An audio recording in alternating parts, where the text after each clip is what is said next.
드리네.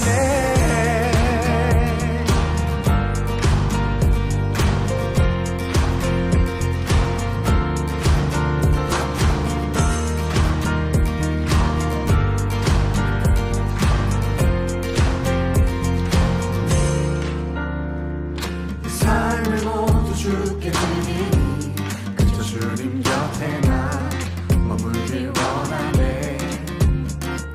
주 앞에 모인 우리 모두가 이제 주님의 영광 바라보길 원하네.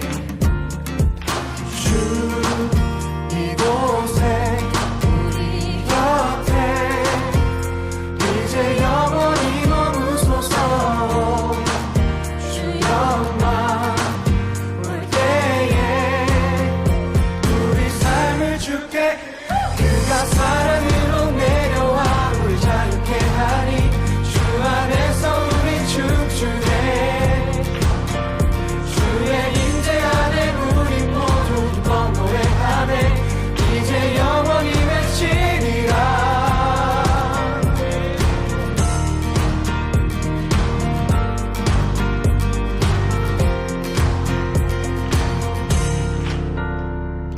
찬양받기 합당하시니 나의 주인 되신 분 그분은 만왕의 왕.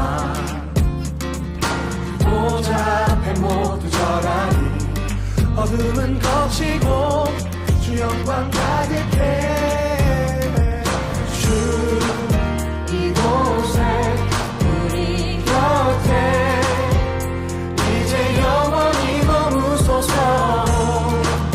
주 영광 올 때에 우리 삶을 주께 그가 사랑으로 내려와 우리 자유케 하니 주 안에서 우리 춤추네.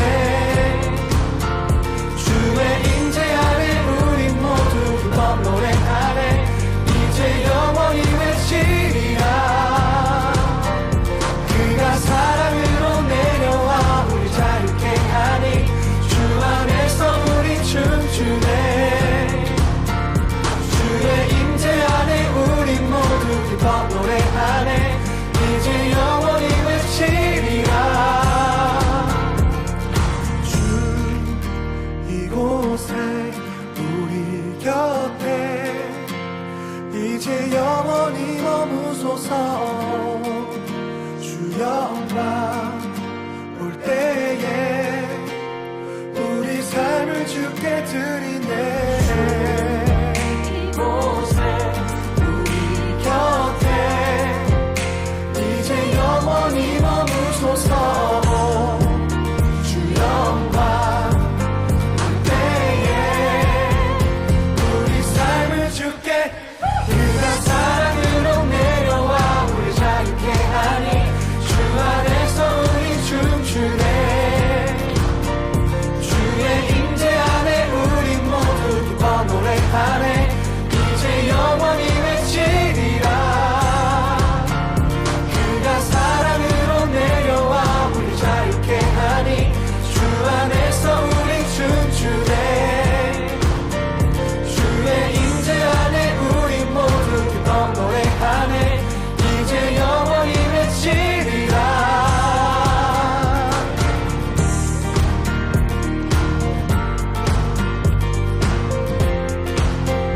우리 삶을 주께 드리네.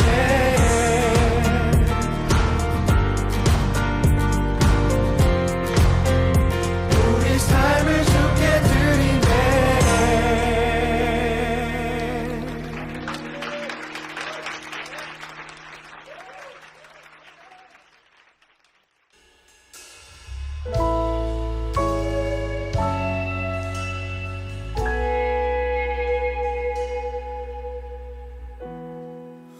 혼자서만 세상을 사는 듯이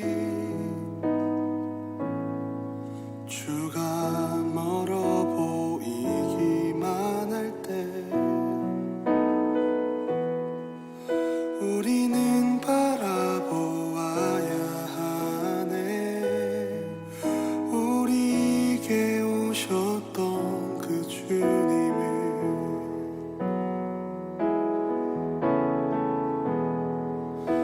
혼자서만 세상을 사는 듯이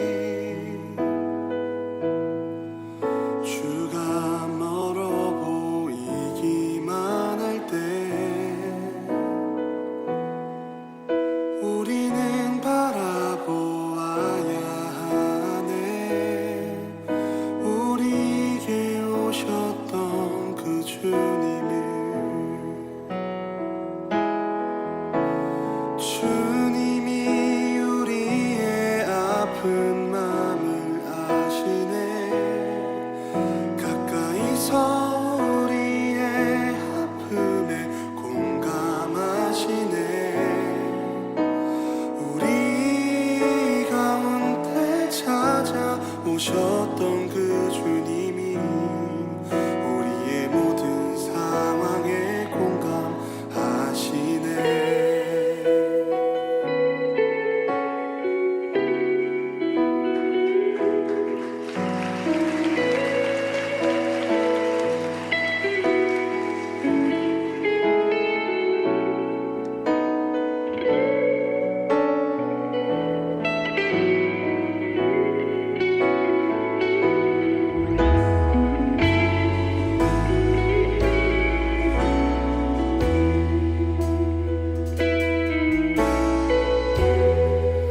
혼자서만 세상을 사는 듯이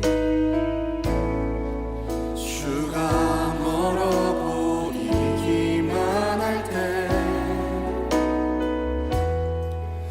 우리는 바라보아야 하네. 우리에게 오셨던 그 주님을.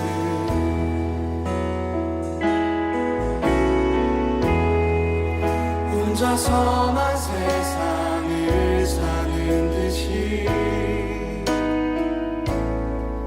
주가 멀어 보이기만 할 때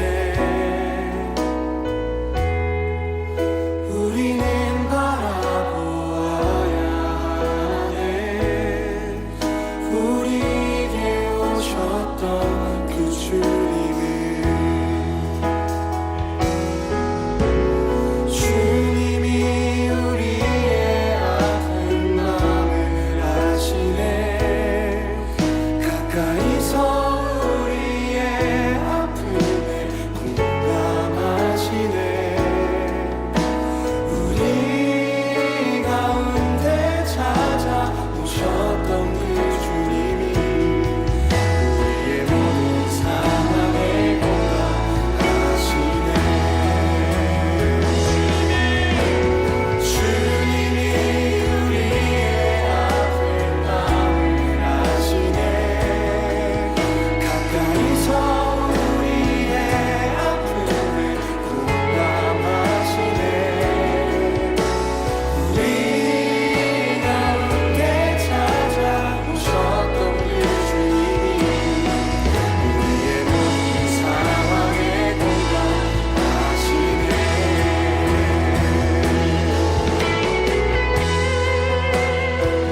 험한 세상을 사는 듯이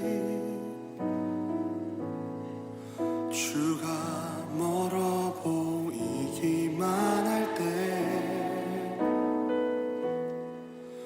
우리는 바라보아야 하네. 우리에게 오셨던 그 주님을.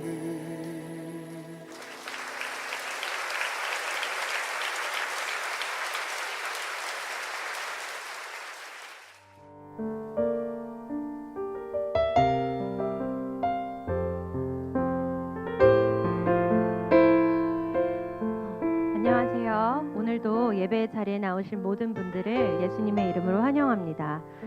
이 시간 기도로 예배를 준비하며 나아갔으면 좋겠습니다. 날마다 변하며 저희를 속이는 감정과 환경이 아닌 변하지 않는 영원한 하나님의 말씀의 반석 위에 저희의 믿음과 소망을 두며 나아가기를 원합니다. 오늘 예배 가운데 저희에게 바로 설 수 있는 말씀과 새 힘을 허락하여 주시옵소서. 이 시간 기도하며 나아가도록 하겠습니다.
만물의 주인이시고 이 세상을 창조하신 하나님께서 저희들에게 하나님을 아바, 아버지라고 부를 수 있는 권한을 주심을 감사합니다.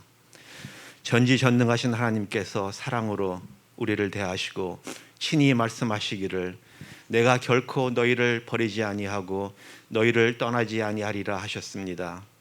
이 말씀은 팬데믹 때문에 힘들어하고 지쳐가는 저희 모두에게 많은 위로와 힘이 됩니다. 주님께서는 보혈의 피와 은혜로 저희를 구원하셨으니 끝까지 지켜주시고 함께 하실 것을 믿습니다.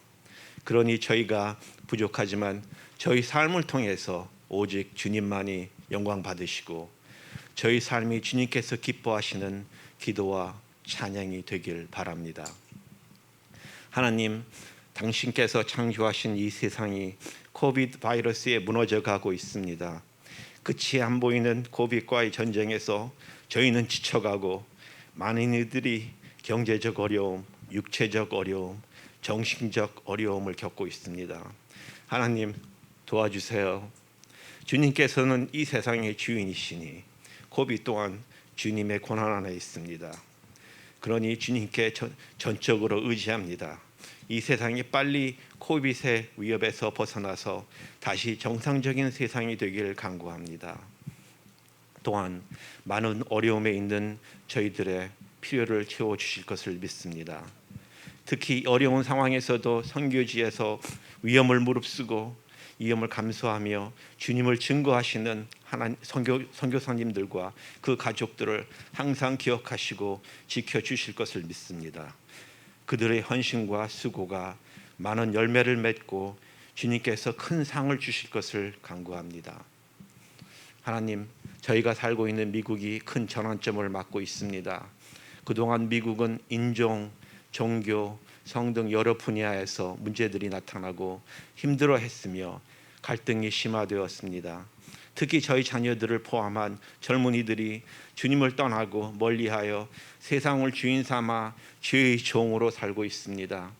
그들에게 모범이 되어야 할 저희들이 하나님을 주인이라 말하지만 물질 유혹에 무너져 하나님과 세상 두 주인을 섬기는 저희들임을 고백합니다. 이웃을 내 몸과 같이 사랑하라는 주님의 말씀을 듣고도 이기적인 사랑과 이웃에 대한 미움을 가졌음을 고백합니다. 그러니 저희 모두가 죄인입니다. 주님께서 다시 한번 저희 죄를 용서해 주시고 이 나라와 국민들을 구원해 주실 것을 간구합니다. 무디 때처럼 성령의 물결이 온 나라를 덮고 이 나라가 다시 주님 앞에 온전히 서고 회개하며 치유될 수 있기를 간구합니다.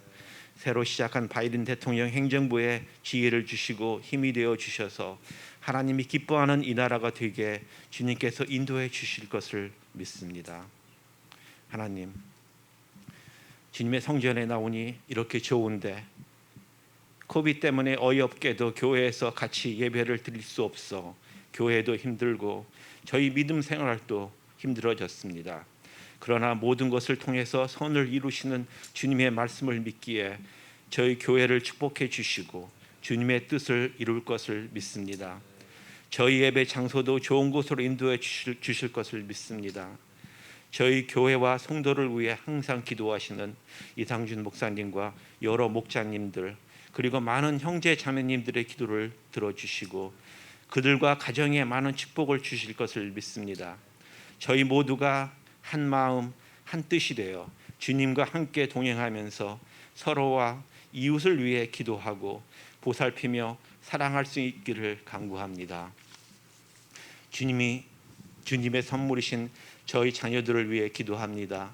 어려운 세상의 현실을 바라보며 오직 주님께 의지할 수밖에 없음을 깨닫게 하셔서 주님만을 바라보며 주님께 소망을 두는 믿음의 생활을 할 수 있게 성령님께서 항상 인도하여 주실 것을 믿습니다. 오늘 주님의 말씀을 전하시는 목사님과 듣는 저희 모두에게 성령님이 충만히 임재하여 주님의 말씀을 통하여 평안과 힘을 얻고 끝까지 주님께 충성하는 삶을 살게 하실 것을 믿습니다. 어둡고 힘든 지금도 주님의 한없는 사랑과 주님에 대한 저희의 소망을 잊지 않고 마지막까지 인내하며 승리의 면류관을 받게 하옵시고 저희들의 간절한 기도에 응답하실 것을 믿으며 이 모든 말씀 우리 주 예수 그리스도 이름으로 기도드립니다.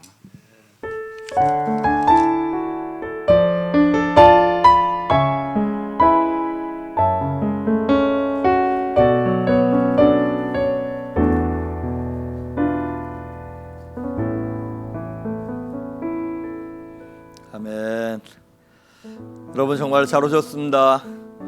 한 주간 동안 또 평안하셨는지요? 우리 옆에 계신 분들과 함께 잘 오셨다고 인사 좀 나누시고요. 가족들끼리는 한 주간 동안 잘 견뎠다고, 수고했다고 또 격려해 주시면 감사하겠습니다. 광고 말씀 몇 가지 드리도록 하겠습니다. 우리가 2020년 결산과 2021년 예산안을 통과시켜야 되는데 함께 모이기가 여의치 않았기 때문에 좀 미루다가 오늘 주일 1월 31일 주일 오후 2시에 온라인으로 줌으로 재직회를 하기로 했습니다.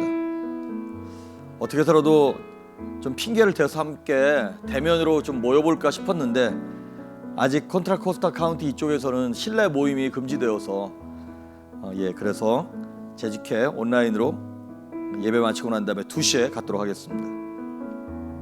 그리고 새로운 봄학기를 시작하면서 성경 통독, 우리 조영 전사님 인도하시는 성경 통독 클래스 원래 2월 2일부터 하려고 그랬는데 2월 9일부터 화요일날 저녁 8시에 하도록 하겠습니다. 우리 조영 전사님께 밑에 나와 있는 이메일로 개인적으로 신청을 하시든지 아니면 여러분의 속해 있는 목장에 목자님께 말씀해 주시면 목자님이 또 그렇게 전달해 주시면 감사하겠습니다. 여성 커피 브레이크도 매주 수요일마다 저녁에 모이고 있습니다. 우리 김혜란 집사님에게 문의하시면 되겠고 또한 중보기도도 계속 돌아가고 있습니다. 우리 박진희 집사님께 기도의 제목이나 이런 것들이 있으면 급한 것들이 있으면 말씀해 주시면 함께 기도하도록 하겠습니다. 그리고 마지막으로 오늘이 우리 조이풀교회가 처음 개척 예배를 드린 이제 10년 되는 주일입니다. 2011년 1월 마지막 날, 마지막 주일 1월 30일 날, 그때는 1월 30일이 마지막 주일이었습니다. 처음에 그 주간에 북가주로 이사를 올라와서 저희 가정에서 이제 예배를 시작했습니다. 근데 10년 동안 하나님께서 참 큰 은혜를 베푸셨고 이루 말할 수 없는 복을 주셨습니다. 지나간 10년을 돌이켜 보면서 또 앞으로 다가올 10년을 새롭게 꿈을 꾸고 우리 교회가 그렇게 달려가기를 소망합니다. 여러분 위에서 기도해 주시고 더욱더 한 마음으로 동참해 주시면 하늘의 큰 은혜와 영광이 우리 교회와 여러분과 함께 하실 거라 믿습니다. 자, 하나님의 말씀 보도록 하겠습니다. 사무엘상 5장 1절에서 12절에 있는 말씀, 사무엘상 5장 1절에서 12절에 있는 말씀까지 제가 한 절 읽고 여러분께도 한 절 읽으시고 교독하시겠습니다. 블레셋 사람들이 하나님의 궤를 빼앗아 가지고 에벤에설에서부터 아스돗에 이르니라. 블레셋 사람들이 하나님의 궤를 가지고 다곤의 신전에 들어가서 다곤 곁에 두었더니 아스돗 사람들이 이튿날 일찍이 일어나 본즉 다곤이 여호와의 궤 앞에서 엎드려져 그 얼굴이 땅에 닿았는지라. 그들이 다곤을 일으켜 다시 그 자리에 세웠더니 그 이튿날 아침에 그들이 일찍이 일어나 본즉 다곤이 여호와의 궤 앞에서 또다시 엎드려져 얼굴이 땅에 닿았고 그 머리와 두 손목은 끊어져 문지방에 있고 다곤의 몸뚱이만 남았더라. 그러므로 다곤의 제사장들이나 다곤의 신전에 들어가는 자는 오늘까지 아스돗에 있는 다곤의 문지방을 밟지 아니하더라. 여호와의 손이 아스돗 사람에게 엄중히 더하사 독한 종기의 재앙으로 아스돗과 그 지역을 쳐서 망하게 하니 아스돗 사람들이 이를 보고 이르되 이스라엘 신의 궤를 우리와 함께 잊지 못하게 할지라.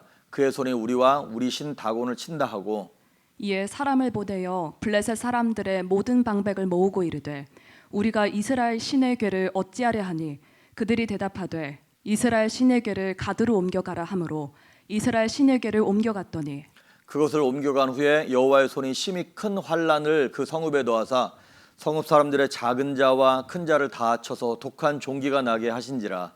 이에 그들이 하나님의 궤를 에그론으로 보내니라.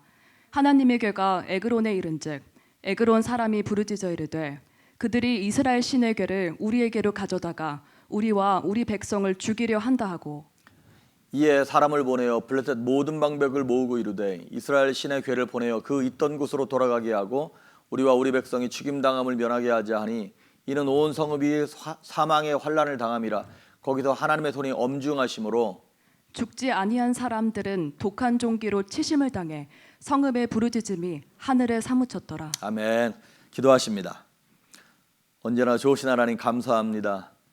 지난 10년 동안 우리 조이풀교회를 눈동자처럼 살피시고 이날에 이르기까지 필요한 것들을 채우실 뿐만 아니라 하나님의 뜻을 이루시며 하나님 귀히 생각하고 여기시는 영혼들을 보내주셔서 한마음으로 성장하게 하심을 감사합니다. 지나온 10년을 돌이켜보며 앞으로 다가올 10년을 또 기도로 준비하며 마음으로 준비하여서 하나님의 마음에 합한 교회가 되게 하시고 2021년도 한 해 동안 천국을 침노하여 복을 받는 또한 복을 누리는 교회가 되게 하여 주시옵소서. 한 주간 동안 지켜주신 은혜에 감사하며 감격하고 신령과 진정으로 주님을 예배할 뿐만 아니라 생명같이 여기는 물질을 주님 앞에 올려드립니다. 11조와 감사헌금, 주일헌금, 선교헌금, 구제헌금, 건축헌금 여러 제목을 달아 하나님 앞에 올려드릴 때 이 물질 쓰이는 곳에 30배, 60배, 100배로 열매 맺게 하시며 허투루 쓰이지 아니하게 하시고 무엇보다도 이 물질을 드린 성도들의 삶이 이 땅에서 물질 때문에 곤란당하거나 쪼들리거나 어려움 당치 아니하게 하시며 물질이 하나님 자리에 올라서지 아니하도록 물질을 다스리고 누릴 수 있는 그 복을 허락하여 주시옵소서. 성도들의 삶 가운데 육신적으로 고난과 어려움을 겪으며 정신적인 문제로 말미암아 마음의 병을 안고 살아가는 성도들이 있습니다. 주여 불쌍히 여기시며 치료하시고 치유하시고 오늘 말씀을 듣고 예배하는 가운데 하나님의 영광을 보게 하여 주시옵소서. 종의 입술을 주장하시길 소망하며 예수님의 이름으로 기도했습니다. 아멘. 오늘 사무엘상 강의 5번째 시간 여호와의 신의 한 수라고 하는 제목으로 하나님의 말씀을 전합니다. 우리 지난 시간에 보셨던 것처럼 이스라엘이 아직 왕정시대가 되지 않았습니다. 그러다 보니까 나라가 사사시대 사사가 다스릴 때도 좋은 사사가 있었으면 잘 다스림을 받았어요. 그런데 사사가 없고 왕이 없고 하다 보니까 이들이 자꾸 엉뚱한 곳으로 흘러가게 되어지고 엉뚱한 곳에 힘을 모으게 됩니다. 그래서 저들이 옆에 있는 블레셋이라고 하는 이방 민족과 전쟁을 했어요. 근데 블레셋과 전쟁을 하다가 대제사장이었던 엘리의 두 아들 홈니와 비나스가 죽고 또 그 얘기를 듣고 대제사장 엘리가 죽고 또 전쟁에 가지고 나갔던 법궤, 하나님의 임재를 상징하는 법궤 또한 빼앗기게 되고 그로 인하여서 그 소식을 들었던 비나스의 아내가 아이를 낳다가 죽고 그래서 그 아이의 이름을 뭐라고 얘기하냐? 이가봇, 하나님의 영광이 이스라엘에서 떠났다. 이렇게 하면서 지난 시간에 이제 마무리를 쳤습니다.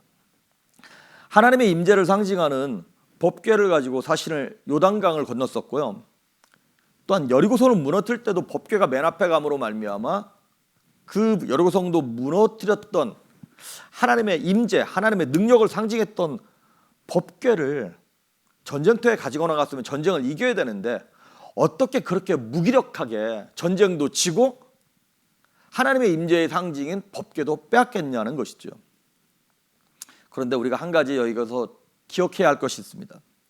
이 법궤가 무력하고 무기력해 보이긴 했지만 법궤의 무력함은 오직 이스라엘을 향해서만 그렇게 보였던 것이지 블레셋에 가서는 하나님의 법궤가 능력을 나타내기 시작하는 거예요. 오늘 보셨던 것처럼 블레셋이 법궤를 빼앗아 가지고 그 법궤를 어디다 두냐면 블레셋에 5 큰 도시가 있어요. 그 중에 하나였던 아스돗이라고 하는 곳에다가 자기들이 섬기는 우상을 섬기는 그 이제 다곤 신을 섬겼는데 그 신전 그 안에다가 다곤 신상이 있고 그 밑에다가 하나님의 법궤를 놓은 거예요. 아시다시피 고대의 전쟁은 민족과 민족의 전쟁이라기보다는 그 민족들이 섬기는 신들의 전쟁이라고 그렇게 생각을 하고 있었지 않습니까? 그러니까 블레셋 사람들이 야 우리가 섬기는 다곤 신이 너희가 섬기는 여호와의 신보다 더 우월해, 뛰어나, 이런 의미에서 법궤를 다곤 신상 옆에다 둔 거예요. 그런데 다음날 아침에 가서 봤더니 그 다곤 신이 쓰러져 있는 거예요. 하나님의 법궤 앞에 이렇게 머리를 박고 좀 쓰러져 있는 거예요. 그런데 이거 이상하다. 그리고 다시 세워놨겠죠? 그리고 그 다음날 다시 가서 봤더니 이번에는 그 다곤 신상에 머리가 잘려 있고 손목이 다 잘려 있고 법궤 앞에 엎드려져 있는 거예요. 그러면서 뭐가 시작되냐면 독한 종기 그리고 재앙이 시작됐습니다. 몸에 막 욕창처럼 막 곪기 시작하고 뭐가 났든지, 아니면 요즘에 우리 코비드 이런 것처럼 바이러스가 돌았든지, 그러면서 아스도 시내 전체가 난리가 나버린 거예요. 그래서 아스도 사람들이 야, 이거 우리 감당을 못하겠다, 이 법궤 때문에 그런 것 같은데 이거를 다른 데로 보내자. 그래서 블레셋의 다른 큰 도시였던 가드라고 하는 곳에 이걸 보냅니다. 그런데 가드에 가서도 역시 똑같은 현상이 벌어지기 시작하는 거예요. 그 도시에 있는 사람들도 야, 못 버티겠다, 다른 데로 보내자. 그걸 에그론이라고 하는 또 다른 도시로 또 보낸 거예요. 그래서 이 법궤가 가는 곳마다 전염병이 일어나고 종기가 나고 막 재앙이 임하기 시작했습니다. 그래서 나중에 6장 1절에 보면 얼마 동안이나 그렇게 법궤가 돌아다니면서 거기서 막 능력과 기적을 나타냈냐면 7달 동안이나 그 역사가 나타나는 거예요. 그러니까 블레셋에게는 엄청난 저주였겠죠. 자, 이제 하나님께서 사실은 이스라엘 백성들도 징계하셨어요. 누구를 통해서? 블레셋을 통하여서. 이스라엘도 징계하셨지만 꼭 하나님께서 건들고 넘어가시는 것이 있는데 무엇이냐면 이스라엘을 괴롭힌 그 블레셋, 그 대적, 그 악인들, 원수들을 하나님이 꼭 심판하신다는 걸 여러분 기억하시길 바랍니다.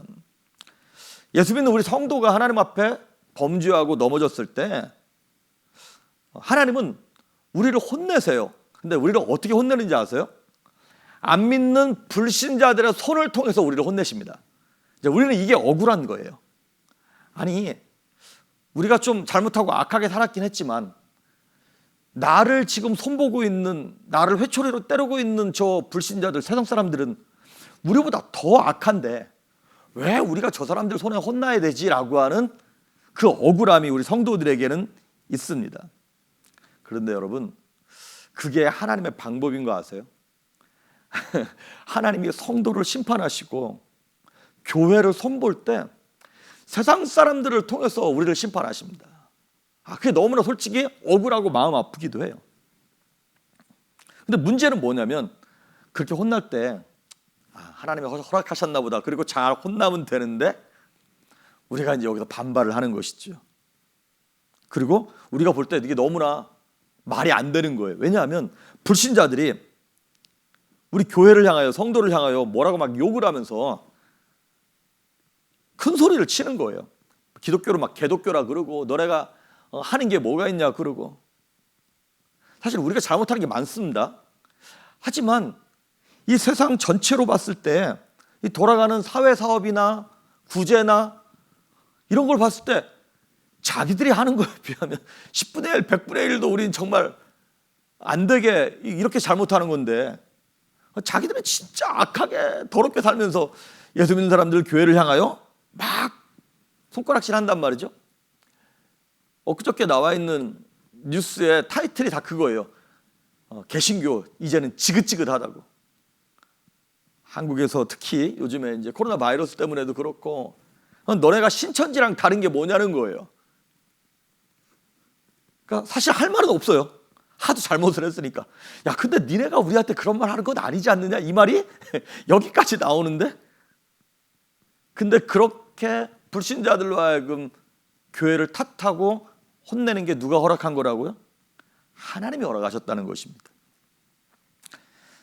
세상은 교회가 사실 잘못한 건데 교회를 또 욕하는 데서 끝나지 아니하고 교회를 보면서 누굴 욕하냐면 하나님을 욕하고 있는 거예요.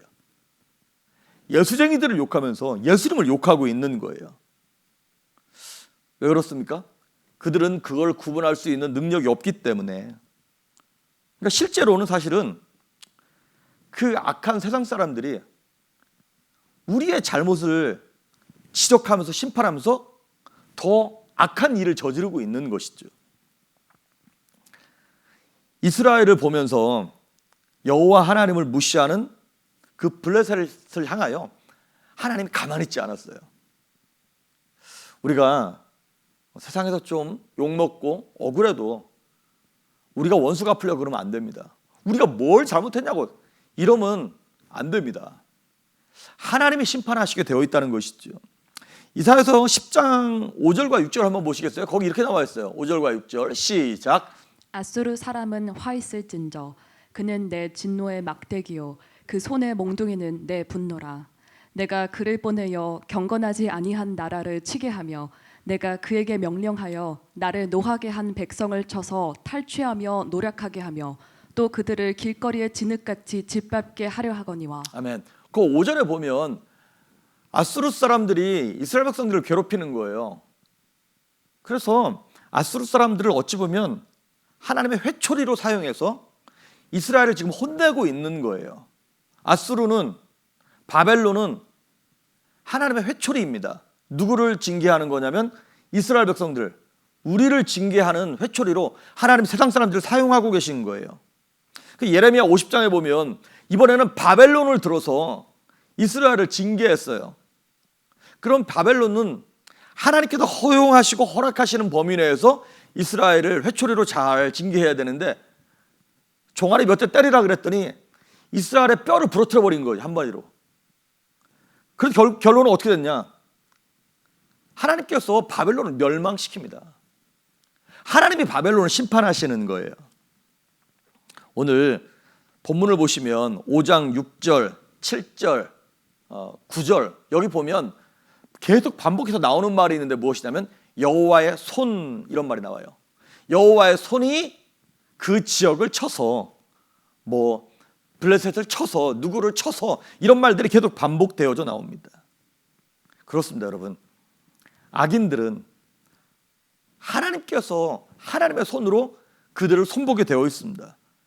그러니까 세상 사람들에 의하여, 안 믿는 사람들에 의하여 교회가 어렵고 성도들이 어려움을 당할 때 너무 억울해하지 말라는 것이죠. 나 죄 없다고, 나 너네보다 잘났다고 자신의 자기 증명하려고 너무 애쓰지 말라고 하는 것입니다. 오늘 본문 12절에 한번 보시면 하나님이 블레셋 사람들을 이제 이렇게 막 징계하셨잖아요. 그랬을 때 뒷부분에 보니까 저들이 성읍의 부르짖음이 하늘에 사무쳤다 그랬어요. 이 블레셋 사람들 하나님 모르는 사람들이죠. 그런데 하도 고통이 심하고 너무 어렵고 죽을 것 같으니까 막 너무너무 간절하게 부르짖은 거예요. 처음에는 자신들의 신에게 부르짖었겠죠. 근데 그게 안 되니까 어떤 신이든 좋으니까 좀 도와달라고 막 이렇게 부르짖었더니 그 부르짖음이 하늘에 사무쳤다는 거예요. 그 정도로 하나님께서 저들을 강력하게 심판하셨다는 것입니다. 그래서 여러분 창세기 20장에 보면 무슨 사건이 있냐면 아브라함이 그 전에 20장 전에 하나님이 명령하셨거든요. 너 애굽에 내려가지 말라. 근데 막 너무 가난하고 먹을 게 없고 가뭄이 드니까 애굽에 내려갔어요. 애굽에 내려갔다가 무슨 사건이 터지냐면 아브라함의 아내였던 사라를 그 바로에게 빼앗길 뻔합니다. 하나님 도와주셔서 다행히 올라왔어요. 그런데 이번에는 그랄이라고 하는 그 지역의 왕이었던 아비멜렉이 또 아브라함의 아내 사라를 보고 너무 예쁘니까 자기가 취하려고 그러는 거예요. 자, 아브라함이 애굽 때도 마찬가지고 이 그랄 왕 아비멜렉 때도 마찬가지고 사라를 자기 아내라고 확실하게 얘기해야 되는데 자기 목숨 살리겠다고 내 누이라고 사촌 누이라고 이렇게 해버린 거예요. 거짓말을 한 것이죠. 자, 이거 틀림없이 누가 잘못한 거예요? 아브라함이 잘못한 거죠. 아브라함이 진실하지 않았고 아브라함이 잔머리 쓰다가 아브라함 잘못인데 나중에 누가 징계를 받냐면 그랄 왕 아비멜렉이 징계를 받습니다. 그래서 하나님이 그 아비멜렉 집안의 모든 태를 다 닫아버렸어. 임신이 안 되는 거야. 애를 못 낳는 거예요. 그러니까 아비멜렉 왕이 이제 하나님께 구했겠죠. 이거 왜 그런 거냐고. 나중에 알고 봤더니 이 사라일 때문에 그런 거예요. 잘 들으십시오. 실수는 아브라함이 했는데 매는 누가 맞았어요? 그랄 왕 아비멜렉이 맞았어요. 마찬가지입니다. 부족한 건 우리가 부족하고 우리가 참 연약해요. 멸망하기는 우리가 멸망해야 되는데 우리는 회초리 몇 대 맞고 끝나잖아요. 근데 우리의 부족함, 우리의 실수를 징계할 이 세상 사람들은 오히려 그 징계로 말미암아 더 악하게 빠져들어가게 되고 그 일로 말미암아 하나님을 저주하게 되고 그 하나님께로부터 점점 더 멀어지는 거예요. 그래서 우리가 해야 될 일이 있습니다. 뭐냐면 성도들이 잘 살아야 됩니다. 이 말하기 참 부족하긴 합니다만은 우리가 잘해야 세상 사람들도 혜택을 보게 돼 있습니다. 우리가 잘못하잖아요. 세상 사람들이 더 악한 도구로 쓰임 받는 거예요. 왜냐하면 저들은 절제할 수 없거든요. 우리를 징계하기 위해서 회초리를 들다가 자신들의 악한 자기의 이것 때문에 적당히 하는 것을 하지 못해. 그 범위를 넘어서서 더 악하게 하다가 자신들이 저주를 자초하게 되는 것이죠. 그래서 여러분 우리가 살면서 원수로 말미암아 고민하지 마십시오. 그 원수를 하나님께 올려드리십시오. 나를 힘들게 하는 그 사람, 그 환경을 그것 때문에 억울해하지 마십시오. 그걸 하나님께 올려드리십시오. 그리고 우리가 해야 될 일은 뭐냐면 깨끗하게 살아야 한다는 것이죠. 잘못을 회개하고 다시 하나님께로 돌아가는. 그런데 문제는 뭐냐면 우리 성도들이 그걸 못 깨닫는 거예요. 내가 지금 회초리로 맞고 있으면 어떻게 해야 되냐면 회개하고 잘 맞아야 됩니다. 잘 맞아야 돼요. 맞는 거를. 그런데 우리가 어떻게 하고 있냐면 나를 회초리로 막 들고 있는 바벨론이랑 싸우고 있어. 그 불신자랑 막 세상이랑 싸우고 있어. 그거를 이제 한자로 견월망지라 그래요. 뭐 어떤 데는 견지망월이라고 이렇게 얘기하기도 하는데 견월망지가 뭐냐면 달을 보라고 손가락으로 이렇게 달을 가리켰는데 보라는 달은 안 보고 손가락만 계속 쳐다보고 있는 거예요. 하나님이 우리에게 회초리를 대는 이유는 야 너희들 정신 차려라. 마지막 때고 정신을 차려서 근신하고 기도해야지. 그래서 회초리를 대고 있는데 회초리로 때리고 있는 그 환경을 막 온몸을 다해서 가서 막 가로막고 있는 것이죠. 그러면서 세상을 향해서 막 싸우자고 덤벼들고 있다는 거예요. 요즘 교회가, 우리가.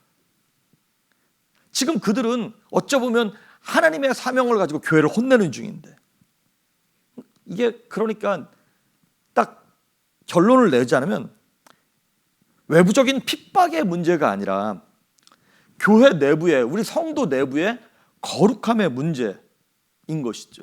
근데 그 본질을 못 깨닫고 우리가 자꾸 엉뚱한 스텝을 밟고 있는 것입니다. 우리 아까 집사님 기도해 주셨던 것처럼 현장에 와서 예배드리는 게 얼마나 소중한지 모릅니다. 얼마나 좋은지 몰라요. 이게 확실히 온라인으로 비대면으로 예배하는 거고 하고요. 현장에 가서 예배드리는 거는 그 감동이 정말 천지 차이 같다는 생각이 듭니다. 다 모여서 함께 예배했으면 좋겠는데 너무 목말라요, 그게. 근데 한국 같은 경우에 이제 이 코로나 바이러스로 말미암아 정부에서 교회 예배나 대면 예배를 금지하고 있죠. 자, 그거를 가지고 많은 성도님들이 이건 교회를 탄압하는 거다, 종교를 탄압하는 거다, 이렇게 말씀하시는 분들이 계세요. 그래서 막 정부랑 싸우려고 하시는 분들이 계세요.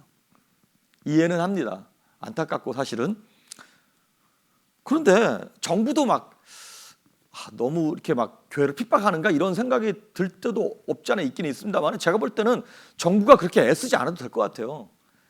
제가 만약에 정부 쪽에서 일을 한다면 교회들 조심해서 예배하라고 그냥 놔둘 것 같아요. 그 대신 확진자 나오면 벌금 물리면 되는 거잖아요.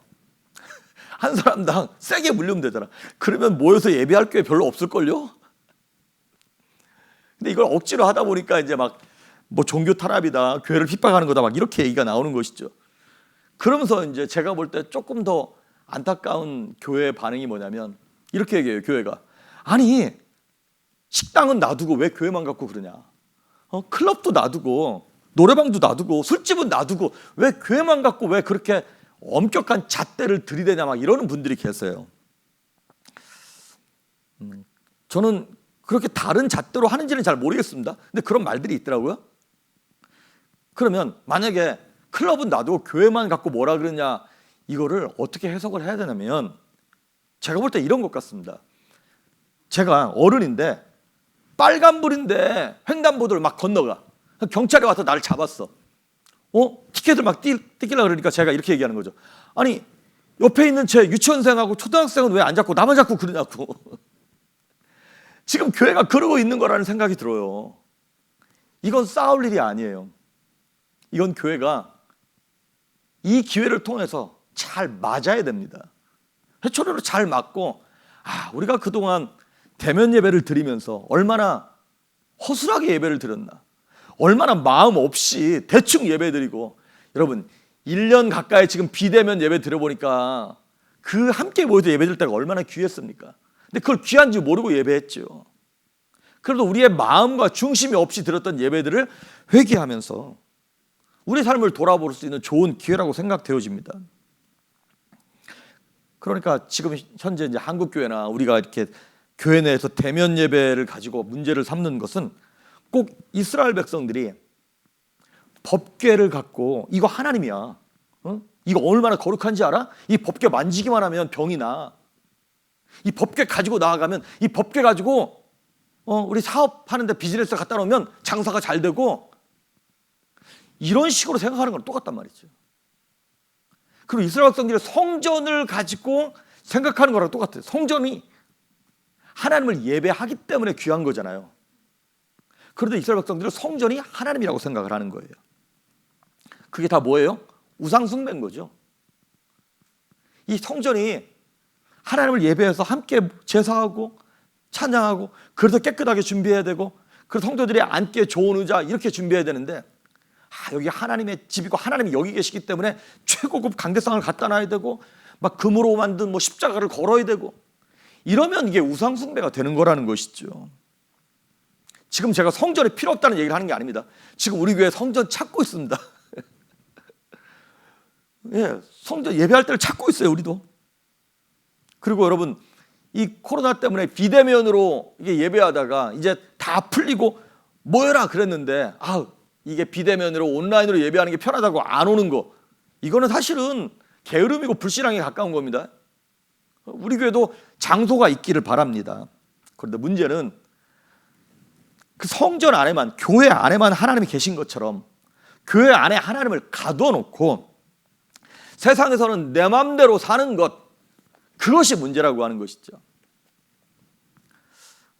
이재철 목사님이 하시는 설교를 듣다가 이런 말씀을 하시는 거예요. 요한복음 4장에 보면 5번 남편과 이혼하고 6번째인가요? 뭐 결혼도 안 하고 동거하는 여인의 스토리가 나와요. 그러니까 그 여인이 사연이 많고 한이 많고 눈물이 많은 여인이죠. 그러니까 이 여인의 마음속에는 늘 나 같은 사람이 구원받을 수 있을까, 이 고민이 있었던 거예요. 그런데 그 우물가에서 예수님을 딱 만납니다. 예수님과 얘기해 보니까 이분이 메시아인 거예요.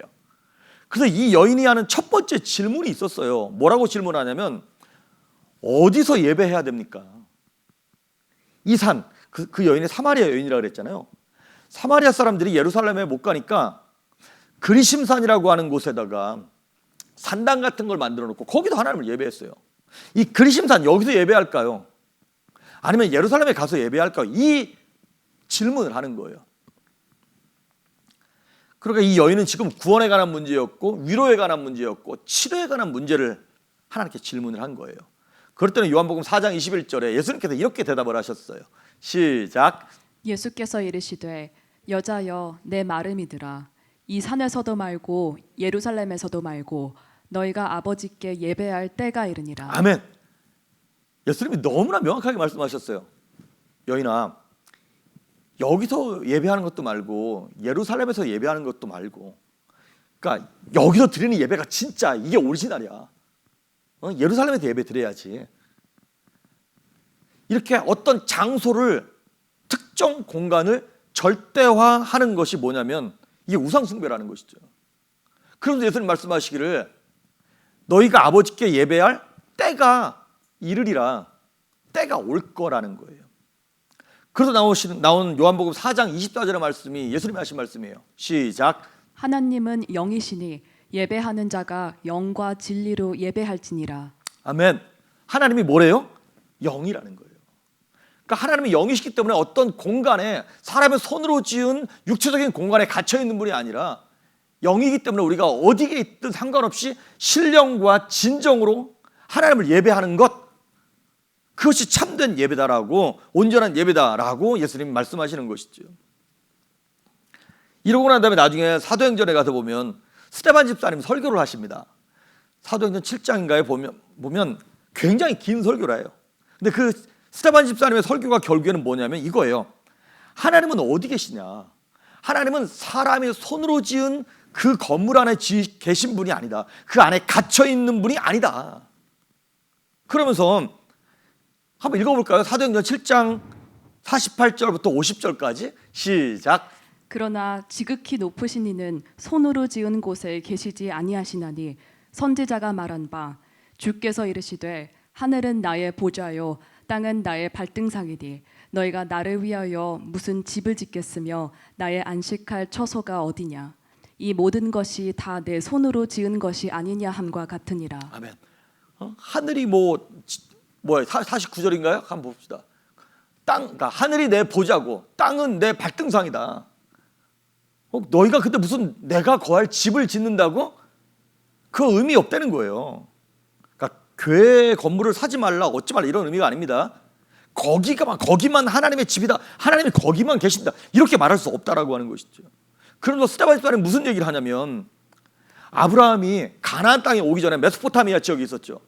야, 우리 조상 믿음의 조상 아브라함이 메소포타미아 지역에 계실 때도 하나님 거기 계셨고 요셉이 애굽에 팔려갔을 때도 하나님이 애굽에 함께 계셨다. 그리고 우리 조상들이 광야 40년 동안 방황할 때도 하나님이 광야에 40년 동안 함께 계셨다. 하나님이 영이시기 때문에 우리가 신령한 지적으로 사모할 때 하나님 우리와 함께 하시는 것이다라고 계속 지금 얘기하고 있는 거예요. 사실 스데반 집사님이 이 말씀을 하신 것은 어디 있는 구절을 인용하는 거냐면 열왕기 상에 나와 있는 솔로몬이 성전을 짓고 난 다음에 성전 봉헌 기도를 할 때 내용을 인용한 거예요. 한번 읽어볼까요? 열왕기상 8장 27절. 이거 현대인의 성경 버전입니다. 시작.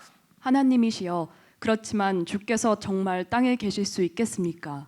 가장 높은 하늘도 주를 모실 곳이 못 되는데 하물며 내가 건축한 이 성전이 어떻게 주를 모실 수 있겠습니까? 예, 우리가 손으로 지은 곳에 하나님이 어떻게 계실 수 있겠습니까? 여러분, 솔로몬이 지은 솔로몬 성전은 그 당시 전 세계에서 가장 위대한 건축물 중에 하나였습니다. 정말 금으로 아주 발랐어요. 다 온통. 값으로 따져도 예술적으로 따져도 엄청난 건물이었어요. 근데 성전 다 완공한 다음에 완공 예배 드리는 날 솔로몬이 뭐라고 얘기하냐면 우리가 이렇게 짓는다고 하나님이 여기 계시겠습니까? 그 얘기를 하는 거예요. 그러니까 솔로몬은 정확히 꿰뚫고 있는 거예요. 하나님이 여기 계시는 게 여기만 계시는 게 아니라고 하는 것을. 하지만 열왕기상 8장 30절에 이렇게 고백을 하는 거예요. 시작. 또 주의 백성이 이곳을 향해 부르짖을 때에도 주는 하늘에서 들으시고 그들의 죄를 용서해 주소서. 아멘. 솔로몬이 막 기도하면서 하나님 우리가 동서남북 사방에 흩어져 있을 때라도 이 성전을 쪽을 향하여 이렇게 기도할 때 하나님은 어디서 들으신다고요? 하늘에서 들으시고 우리한테 응답해 달라는 거예요. 그러니까 하나님은 이 성전을 그냥 통로 삼으시는 거예요. 성전에서 하나님의 말씀이 선포되어지고 은혜가 전달되어지고 뭐 이런 은혜가 통용되는 파이프 같은 역할을 하는 것이지 하나님은 하늘에 계셔서 그 소리를 다 듣고 계신다라고 하는 것입니다. 자, 솔로몬이 이렇게 이거를 꿰뚫고 이런 설교를 하고 기도를 했음에도 불구하고 세월이 점점 지나면서 사람들의 생각 속에는 뭐가 딱 들어와 있냐면 성전이 하나님이다 이 공식이 그냥 들어와 앉아버린 거예요. 그래서 이게 생각이 변질돼 버리기 시작합니다. 제사를 드리기 때문에 거룩한 장소가 되어야 하는데 그게 아니라 그냥 무조건 거룩한 장소라는 거예요. 시간과 공간을 초월하시는 하나님과 상관없이 어떤 특별한 공간 그곳에서 섬기면 하나님이 내 기도 들어주시고 뭐 막 온몸이 감동되어지고 병도 낫고 거기만 가야 된다는 거예요. 그래서 이 생각이 고착화돼 가지고 실수한 게 누구예요? 천주교예요. 그래서 천주교에서 뭘 화려하게 만드는 거예요? 성당. 건축물 막 고딕 건축 이런 거 뭐 엄청 멋있게 만들잖아요. 그 스페인의 그 바르셀로나인가에 가보면 뭐 사그라다 파밀리아인가 뭔가 하는 그 건축 가우디라고 하는 사람이 만든 거 있잖아요. 저는 그걸 보면서 멋있다라는 생각들보다 징그럽다는 생각이 들더라고요.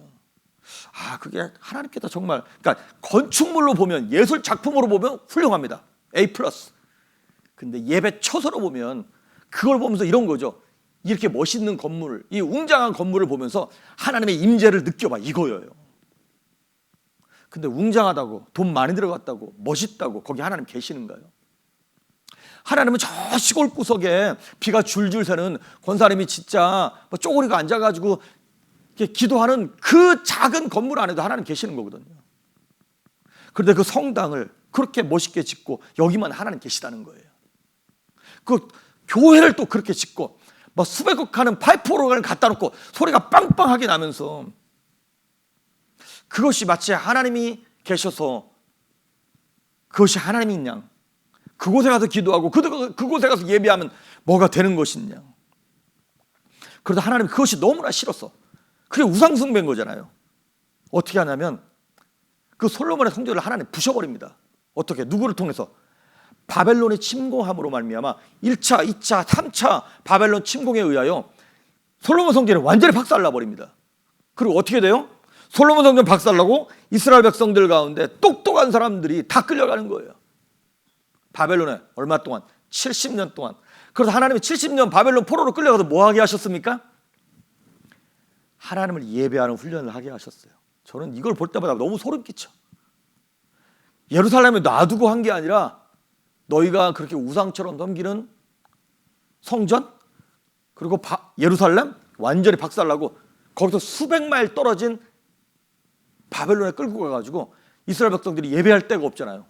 성전이 없잖아요. 그래서 어떻게 했냐면 바벨론 강가, 그발 강가에 와가지고요 노예로 끌려왔으니까 거기서 울면서 하나님의 율법과 말씀을 다시 묵상하면서 회개하면서 70년 동안 뭐가 하냐? 회복됐어요. 70년 동안 회초리 맞은 거예요. 자신의 잘못을 깨달았어요. 뭐 느껴지는 바 없습니까, 여러분? 혹시 저와 여러분 삶 가운데 고난과 어려움, 바벨론 포로 70년 같은 인생을 겪고 있는 분들 계십니까? 어쩌면 하나님께서 우리가 우상을 섬기듯 하나님을 섬긴 그 율법신앙, 법궤신앙, 성전신앙 이걸 하나님이 지금 무너뜨리고 계신지도 모르겠습니다.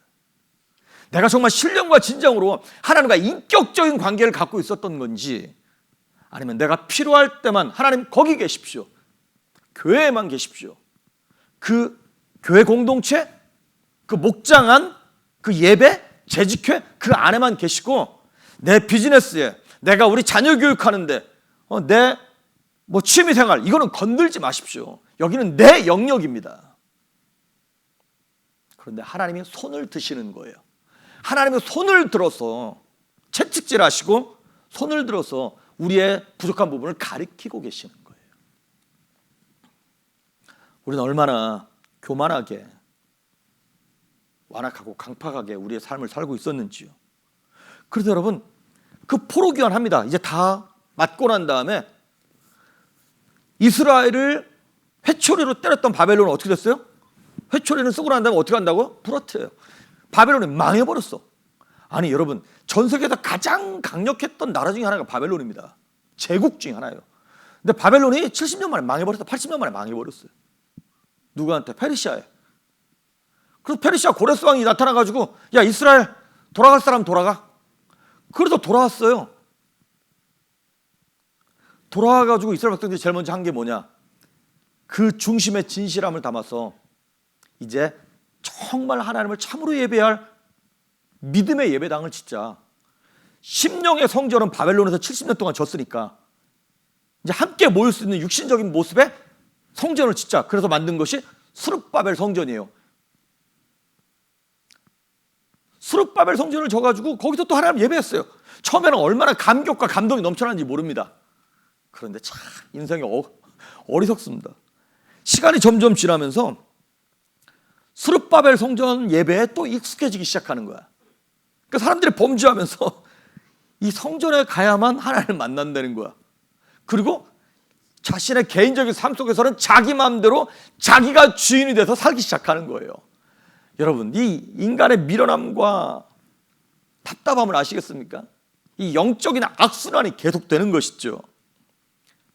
그래서 결국에는 그 스룹바벨 성전이 헤롯 왕 때에 와가지고는요, 더 멋있게, 더 화려하게, 그걸 40몇 년 동안 져요. 헤롯 왕이 또 건축광이었거든요. 그러니까 얼마나 멋있게 졌는지 몰라요. 그러니까 예수님과 제자들이 예루살렘에 갔다가 제자들이 예수님한테 이렇게 얘기해요. 예수님, 저 건물들을 한번 보십시오. 얼마나 멋있나.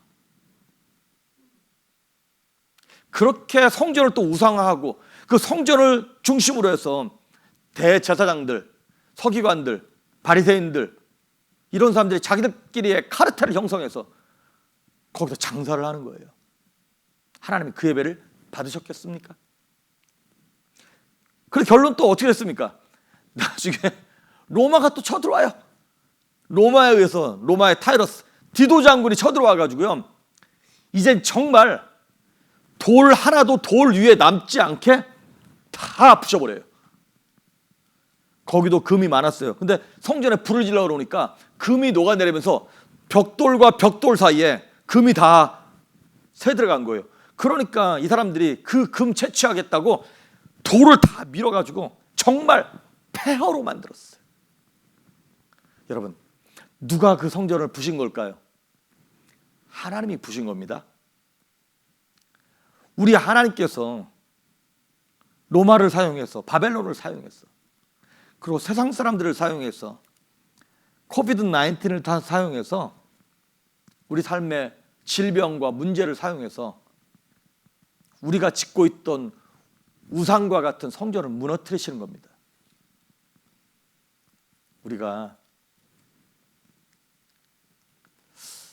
어떤 이 성경 자체를 우상시하거나 교회 건물 자체를 우상시하거나, 내가 그래도 목자를 몇 년을 했지, 내가 장로로, 내가 사역부장으로, 내가 성가대로 얼마를 했지, 이것이 자신의 신앙을 드러내는 명함 같은 거라고 생각하시는 분들이 계세요. 그게 바로 법궤 신앙이고 성전 신앙입니다. 그게 바로 우상 숭배입니다. 왜 이런 역사가 자꾸 반복되나요?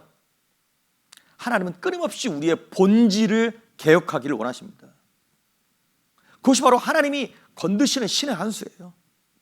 사람은 계속 자신의 우상을 세워나가고 하나님은 계속 그 우상을 부셔나가는 작업, 언제까지 할까요? 우리가 주님 앞에 서는 날까지 하나님은 그 작업을 하실 겁니다. 요한복음 2장 19절에 보면 아까 말씀드렸던 제자들이 예수님, 이 헤롯 성전을 보십시오. 얼마나 멋있나. 그랬더니 예수님이 이렇게 말씀하셨어요. 이 성전을 헐어라. 내가 3일 만에 다시 일으키리라 그랬어요. 아무도 제자들이 이 말이 무슨 말인지 몰랐어요. 저는 이런 얘기하면 이렇게 웃기죠. 이게 재밌죠. 이게 무슨 얘기냐면 나중에 예수님 이렇게, 성경이 이렇게 설명을 해요. 저 40 몇 년 동안 지었던 헤롯 성전을 헐라는 얘기는 너희들이 여지껏 섬겨왔던 율법을 버려버려라. 그 남들에게 보이기 위한 가증스러운 신앙 벗어버려라. 그 성전 신앙 버려버려라. 법궤 신앙 벗어버려라. 무너뜨려라. 그 영적으로는 예수님의 육체를 상징하는 거예요. 예수님의 육체를 죽여버리는 거예요. 예수님의 육체가 죽으면서 그 법궤 신앙, 성전 신앙, 가증스러운 가짜 신앙 싹 다 끌어안고 예수님이 십자가에 죽으시는 거예요. 이 성전을 헐면 내가 3일 만에 일으키리라. 그 얘기는 무슨 얘기냐면 예수님이 3일 만에 부활하시겠다는 거예요. 이제 육신적으로 겉으로 나타나는 것이 중요한 것이 아니라 영적인 본질이 중요한 거다. 하나님의 영이시니 신령과 진정으로 섬기는 그 예배를 너희가 드려야 하지 않겠냐는 것이죠. 보이는 육신의 성전이 아니라 보이지 않는 삶 속의 성전. 그래서 고린도전서 3장 16절에 우리가 잘 아는 너희가 하나님의 성전인 것과 하나님의 성령이 너희 안에 거하시는지를 알지 못하느냐, 이 말씀을 하세요. 예수님이 죽고 부활하시고 난 다음에 성령을 보내주셨죠. 그래서 우상을 섬기던 성전 신앙에서 이제는 내 안에 성령이 들어오심으로 말미암아 내 몸이, 내 심령이 하나님의 성전이 되었습니다. 할렐루야. 이제 내 안에 하나님을 모시고 있는 삶의 자세를 가지고 어떻게 이 땅에서 살아야 할 것인가에 대한 해답이 나오지 않겠습니까? 아까 말씀드렸던 것처럼 이번 주가 이제 우리 교회 개청 예배 시작한 지 10주년 되는 그 주간입니다. 첫째 주 예배를 장모님과 집사람과 아들 둘 앉혀놓고 집에서 시작을 했어요. 그리고 그 다음 주부터 한 주도 빠짐없이 새로운 사람이 있든지 새로운 사람 없으면 어디서 뭐 LA 쪽에서 방문자가 있든지 어떻게 해서라도 한 번도 우리 식구끼리 예배 드려본 적이 없어요. 그게 너무나 감사해요. 지금 생각하면 한 번도 외로운 적이 없었어요. 정말 그나마 있던 교인 1명, 2명 무슨 일이 있어서 못 온다 그러면 그 주간에 어떻게 해가지고 뭐 남가주에서 놀러와. 우리 이상준 목사 개척했는데 불쌍해가지고 예배 드리러 왔다는 거예요. 그러니까 샘플한 놀러 오는 셈 치고 예배 드리러 딱 일부러 맞춰서 오는 거예요. 얼마나 감사하고 하나님께서 기가 막히게 자기들끼리 짠 것도 아닌데 이 사람 가면 그 다음 주에 그 사람 오고 그러면서 10년 동안 이루고 왔어요. 여러분, 건물이 없었죠. 집에서 예배했죠. 근데 그 기간 동안 예배가 너무나 감격이었어요. 감사였어요. 찬양을 해도 은혜고 말씀 교인 몇 명 있지도 않은데 거기서 말씀을 전해도 감격이었고, 무엇보다 감사한 거는 첫 해에 오셨던 분들, 뭐 초창기에 오셨던 분들이 나 원년 멤버라고, 나 이래도 원조라고 내가 이렇게 나대는 사람 없어서 너무나 감사하고, 나중에 오셨는데도 빼지 않고 함께 뛰어들면서 이거 내 교회야, 이거 내 집이야 그러면서 열심히 내주신 것도 너무나 감사하고, 어쩜 그렇게 하나님께서 필요할 때마다 필요한 장소를 주시고 필요한 사람을 붙여주시고 필요한 일꾼들을 허락하셔서 정말 10년을 하루같이 감격스러운 예배를 드리게 하시고, 정말 부족하게 설교하고 개떡같이 설교해도 하나님께서 성도들로 하여금 찰떡같이 알아듣게 하시고 은혜 받게 하시고, 찬양은 찬양대로 은혜 되게 하시고, 무엇 하나 정말 감격이 아닐 수 없고 감사가 아닐 수 없었어요. 하나님께서 매 순간마다 꼭 필요할 때 그 사람을, 그 물질을, 그 환경을 허락하셨어요. 그게 바로 하나님의 신의 한 수예요. 필요할 때 채찍하시고 회초리를 대시고, 필요할 때 하나님께서 또한 환경으로 역사하시고 사람으로 역사하셔서 저와 여러분을 여기까지 오게 하셨습니다. 그러니까 우리가 해야 될 일은 뭐냐면, 하나님이 우리를 건드시고 나를 건드실 때 하나님을 의지하는 거예요. 하나님의 뜻이 있겠지, 하나님의 계획이 있겠지. 여러분 잘 들으십시오. 하나님은 내 형편에 상관없이 하나님은 하나님이세요. 우리는 가끔 이런 생각을 해요. 내가 잘 되고 내가 평안하고 내가 모든 게 기도한 대로 잘 돼야 하나님 나를 사랑하시는구나, 하나님 나를 통해 영광 받으시는구나, 우리 교회 통해서 영광 받으시는구나, 이렇게 착각할 때가 있습니다. 하지만 하나님은 내가 잘 되고 못 되고 내 형편에 상관없이 우리 죄를 용서하시고, 그래서 그 용서하기 위하여 독생자 예수 그리스도를 보내신 전능하신 하나님, 창조주 하나님이십니다. 내 형편과 상관이 없어요. 우리가 해야 될 일은 뭐냐면 그 하나님을 그저 믿고 그분만 따라가고 그분을 모시는 거예요.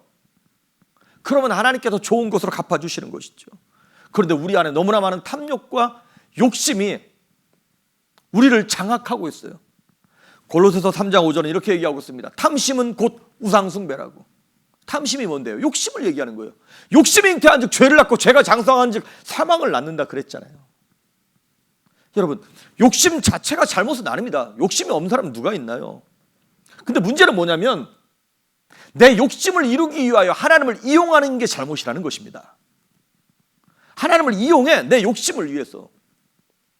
내가 잘 돼야 하나님 영광이죠. 아니요, 우리가 지지리도 안 되고 고생해도 하나님 영광 받으실 수 있습니다. 그건 하나님과 상관이 없습니다. 내가 잘 되고 잘 되지 않는 것과 하나님의 영광 관련이 있는 것이 아니라 내가 거룩하냐 거룩하지 않느냐가 하나님의 영광과 관계에 있는 것입니다.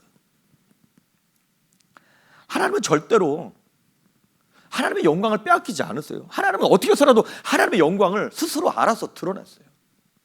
그러니까 우리가 그것 때문에 욕심을 부리면서 하나님을 이용하지 말아야 한다는 것입니다. 이사야서 42장 8절을 한번 보시겠습니다. 시작. 나는 여호와이니 이는 내 이름이라. 나는 내 영광을 다른 자에게 내 찬송을 우상에게 주지 아니하니라. 아멘. 하나님은 하나님의 영광을 그 누구에게도 빼앗기지 않습니다. 그러니까 우리가 내 욕심을 이루면서 이거 하나님의 영광을 위한 것이라고 포장하지 말라는 거예요. 저도 그러겠죠. 하나님, 우리 교회가 부흥돼야 하나님께 영광입니다. 아니요, 우리 교회 부흥 안 돼도 하나님 영광 받으십니다. 근데 부흥되는 게 건강하고 하나님 기뻐하시는 일이긴 하겠죠. 근데 그것이 건강한 부흥이 되어야 되고 건강한 성장이 되어야겠죠. 우리 성도들의 욕심과 탐욕, 그 기복주의, 복만을 구하는 것, 그게 뭐가 문제냐면, 왜 문제가 되는 것이냐면, 기복주의를 쫓아가면 눈에 보이는 것만 따라가게 되어 있습니다. 눈에 보이는 결과, 성과에만 집착하게 되어 있습니다. 그러다 보니까 이스라엘 백성들이 더 멋있는 성전, 더 멋있는 법궤, 더 화려한 제사장의 옷, 이런 것에만 집중하는 거잖아요. 여러분, 우리 교회는 침례교회이기 때문에 뭐 이런 예식이나 이런 것들이 그렇게 많지는 않습니다. 장로교회나 무슨 루터란이나 이런 데처럼. 근데 천주교나 뭐 이런 데 보십시오. 뭐 이렇게 막 가운 같은 게 무슨 황제가 입는 가운 같아요. 막 장로교단도 되게 심각한데 보면, 왜 그 더운데 그렇게 가운을 입고 설교하시는지 모르겠어요. 왜 그런 걸까요? 자기가 입는 옷에서 권위가 나온다고 생각을 하는 거죠, 지금.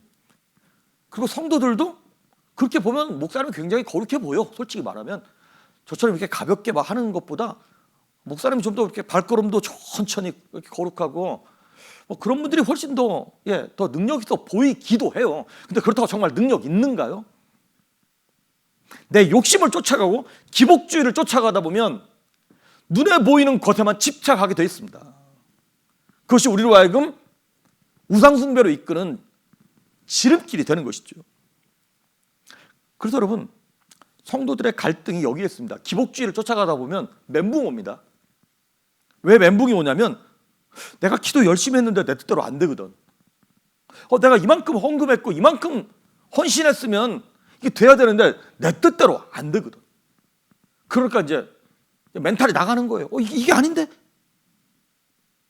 내 욕심을 위해서 하나님을 법궤 안에 가둬버리고 성전 안에 가둬버리고 세상에다 내 마음대로 살겠다는 거. 마태복음 16장 24절에 우리가 잘 아는 말씀이 있습니다. 너희가 나를 따라오려거든 자기를 부인하고 자기 십자가를 지고 따라오라고 예수님은 분명히 말씀하셨습니다. 자, 말씀의 결론입니다. 저도 사실 오늘 말씀을 쭉 정하고 난 다음에 결론을 내야 되는데 어떻게 결론을 내지? 그리고 되게 고민을 많이 했어요. 자, 결론은 뭐냐면, 비록 이스라엘 형편이 지금 비참하죠. 법궤도 빼앗기고 비참할지라도 하나님은 하나님 당신의 구원 사역을 이루어가고 계신다는 겁니다. 이걸 믿으셔야 돼요. 만약에 그걸 못 믿으면 억울해서 못 삽니다. 그리고 이 땅에 소망이 없습니다. 내 형편이 지금 힘들고 어렵고 기도한 대로 안 될지라도 하나님은 보이지 않는 곳에서 나한테 가장 좋은 것을 주시기 위하여, 합력하여 선을 이루기 위하여 하나님의 구원 계획을 이루어 가심을 믿으시길 바랍니다. 그래서 악인들은 하나님이 심판하십니다. 우리가 싸움에서 졌다면 우리가 진 거지 하나님이 진 게 아닙니다. 여러분, 주님은 홀로 싸워서라도 이기십니다. 그러니까 우리가 설령 살다가 삶이 주저앉고 실패했을지라도 포기하시면 안 됩니다. 내가 삶에서 진 거지 하나님이 진 게 아니에요. 내가 잠깐 전반전 지고 있는 거지 전체로 보면 하나님께서 승리하게 하실 줄 믿습니다. 하나님 이기게 하세요. 나는 약하지만 우리 주님은 강한 분이세요. 그래서 악인은 하나님이 심판하신다. 그리고 마지막으로 우리는 내가 지금 당하는 환난과 징계 속에서 왜 이런 어려움이 있는지 본질을 깨닫고 참 예배로 돌아가는 거예요. 그래도 구주와 함께 나 죽었으니 구주와 함께나 살았도다. 영광의 그날이 이르도록 언제나 주만 바라봅니다. 이 찬양 가사처럼 좋으신 하나님을 신뢰하면서 믿음을 포기하지 말고 주님과 함께할 때 하나님께 결국에는 승리케 하시고 우리 삶 가운데 영광을 드러내신 걸 믿고 돌아가는 여러분 될 수 있기를 주의 이름으로 축복합니다. 아멘. 우리 찬양하십니다. 구주와 함께나 죽었으니 찬양하고 축도하심으로 예배 마치겠습니다.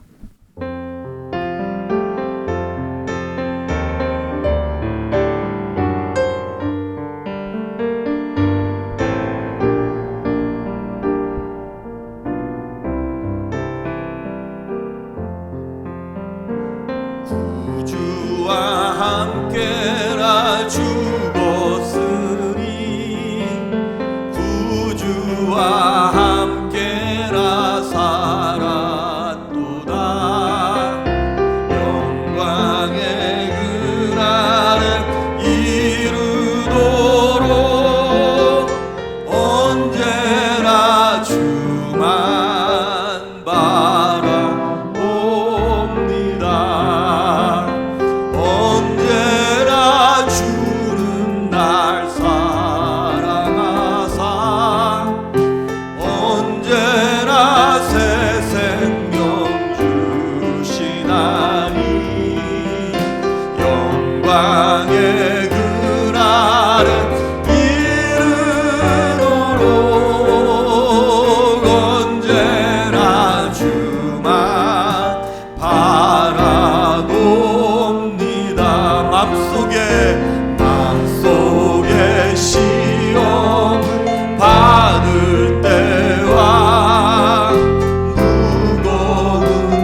거룩하신 하나님 아버지, 감사합니다.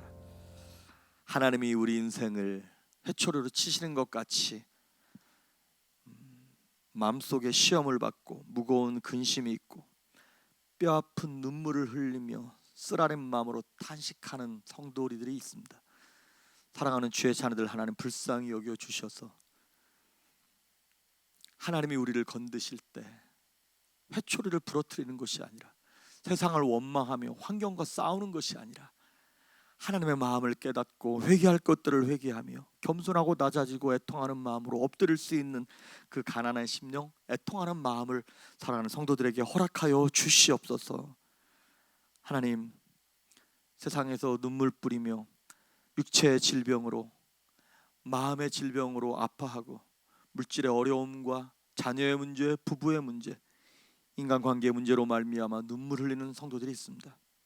하나님, 언제나 주님은 우리를 사랑하시며 새 생명을 주시기에 끝까지 주님 바라보며 좋은 것을 경험하게 하시고 선한 것을 맛보게 하시며 주의 영광에 온전히 참여할 수 있도록 저들을 치료하시고 치유하시며 회복하시고 살리시며 구원하여 주시옵소서. 악한 것들로 말미암아 고통하고 있는 성도들, 이 시간 내가 나사렛 예수 그리스도의 이름으로 명령하노니 우리의 육체를 공격하며 우리의 마음에 무거운 짐을 가져다주는 저주받은 영들아, 나사렛 예수의 이름으로 명령하노니 떠나갈지어다, 물러갈지어다. 저들의 관계에서, 삶에서, 저들의 삶 가운데서 오로지 주님의 영광만 드러나 나타나게 하시며 예수 그리스도의 보혈로 머리끝부터 발끝까지 덮어주심으로 영과 혼과 육체가 새로워지게 하시옵시고 생명을 공급받게 하시며 새 희망을 소유할 수 있도록 하나님 말씀으로 깨닫게 하시고 은혜를 베풀어 주시옵소서.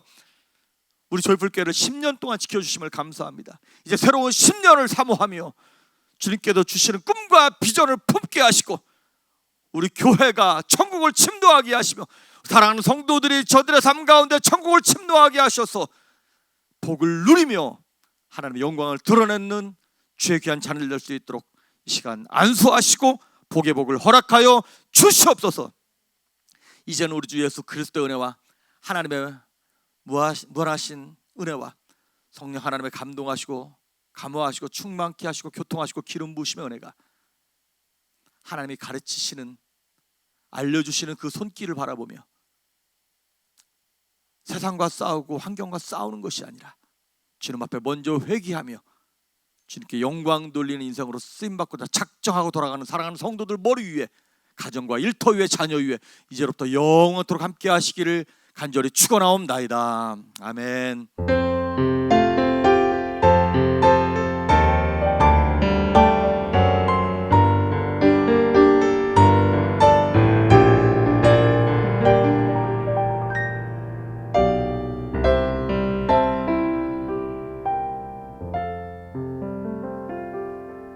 아멘. 한 주간도 승리하시길 바랍니다. 이제 나 영원히 외치네. 그 먹고 날 멈출 수 없네. 주보자 앞에 서인 노래 오직 주님 당신만이에.